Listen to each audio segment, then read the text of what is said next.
Екінші мына біздің Мавшалар мектебі 57 жылы мына уақытында құрылып, мен болған жылы 70-ке келіппін. Ада тұшы иші масрапқа болып, ештердер қышат салынды, иші қамғыш. Ұшыл жерден арақта ашақ дегенде бір 5-6 класс қаланған мұғалімдердің келген отырған жері турасы 2 метр шықпайды. Бұдан 3 метр. Бұл жерге бір мектеп аябайдағы болады, 50 сұранып шығады. Апшыларда мектепке бір салынған. Екінші мәселеңіз мектеп бойынша.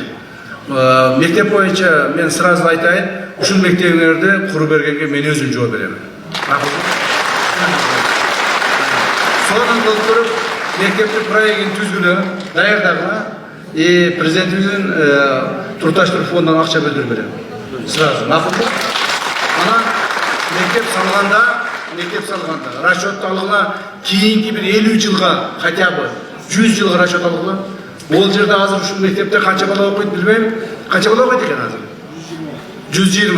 120 бала оқыса, дағын бір 20-30 жылдағы жерде бір 300 бала оқып қалады. Ошон үчүн чоңураак мектеп салган.